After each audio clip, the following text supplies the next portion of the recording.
جب ہم لیڈرشپ کے بارے میں سوچتے ہیں تو عام طور پر ذہن میں کیا آتا ہے؟ طاقت، اسٹیٹس، اتھارٹی، ہے نا؟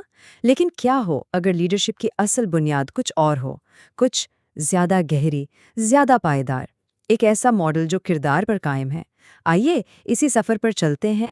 دیکھیں، آج کی دنیا میں لیڈرشپ کو اکثر پاور اور سٹیٹس سے ہی ناپا جاتا ہے کہ کون سب سے اونچے عہدے پر ہے، کس کے پاس سب سے زیادہ کنٹرول ہے۔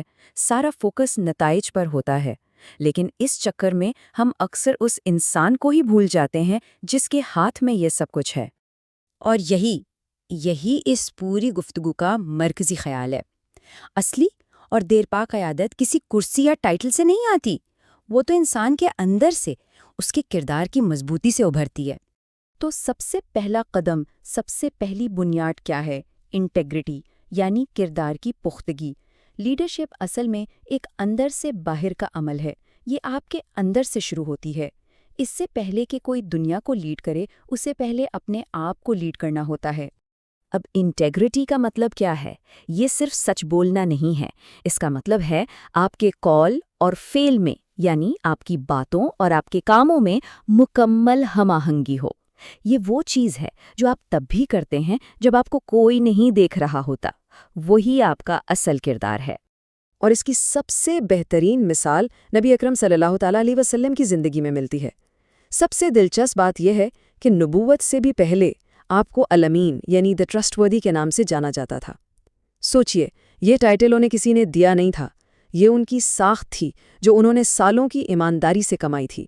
لوگ اپنی سب سے قیمتی چیزیں ان کے پاس رکھواتے تھے، اس یقین کے ساتھ کہ وہ بالکل محفوظ ہیں۔ تو اس سے ہمیں کچھ اہم اصول ملتے ہیں۔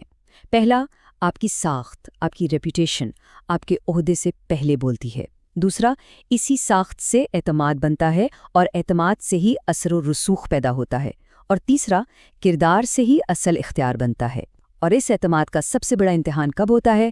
جب انصاف کرنا ہو، خاص طور پر اپنے قریبی لوگوں کے خلاف بھی۔ وہاں کردار کی اصل پہچان ہوتی ہے۔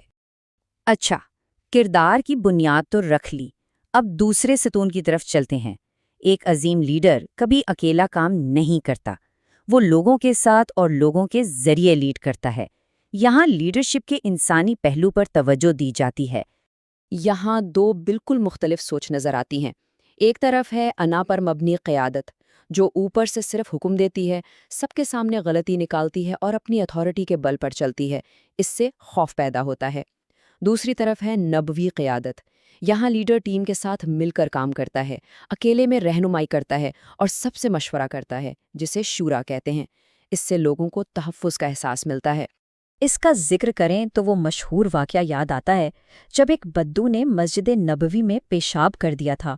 صحابہ کرام غصے میں آ گئے، لیکن آپ صلی اللہ علیہ وسلم نے انہیں روکا، اس شخص کو نرمی سے سمجھایا اور پھر اس جگہ کو پانی سے صاف کرنے کا حکم دیا۔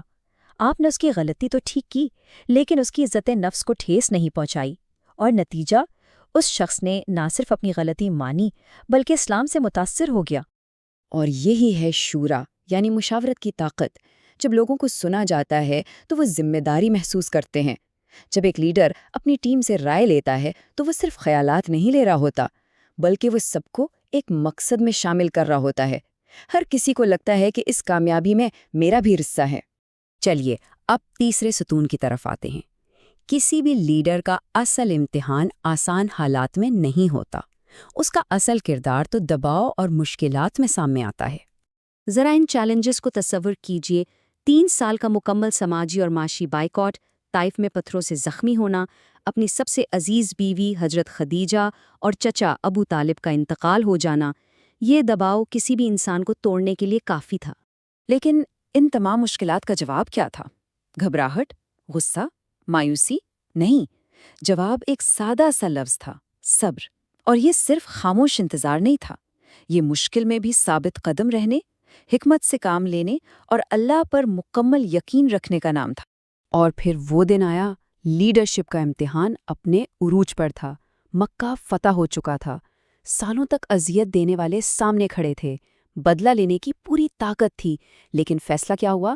عام معافی کا۔ یہ کمزوری نہیں تھی، یہ طاقت کا سب سے بڑا اظہار تھا۔ اسے کہتے ہیں کنٹرولڈ پاور، یعنی یہ جاننا کہ آپ کے پاس طاقت ہے، لیکن حکمت کا تقاضا یہ ہے کہ سزا سے زیادہ رحم دل جیت سکتا ہے۔ اس ایک فیصلے نے برسوں کے دشمنوں کو وفادار ساتھی بنا دیا، ایک ایسی مثال قائم ہوئی جو ہمیشہ یاد رکھی جائے گی۔ اور اب آتے ہیں اپنے آخری چوتھے ستون پر، ویژن یعنی دور اندیشی۔ ایک لیڈر صرف آج کے مسئلے حل نہیں کرتا، وہ آنے والے کل کی راہ بھی دکھاتا ہے۔ اس کی ایک زبردست مثال جنگ خندق میں ملتی ہے۔ سوچئے، مسلمان محاصرے میں ہیں، بھوک اور سردی سے برا حال ہے، ہر طرف خوف ہے، اور ایسے میں جب ایک چٹان کو توڑنے کی کوشش ہو رہی ہے تو آپ صلی اللہ علیہ وسلم ضرب لگاتے ہیں اور فرماتے ہیں کہ مجھے اس روشنی میں فارس اور روم کے محلات دکھائے جا رہے ہیں۔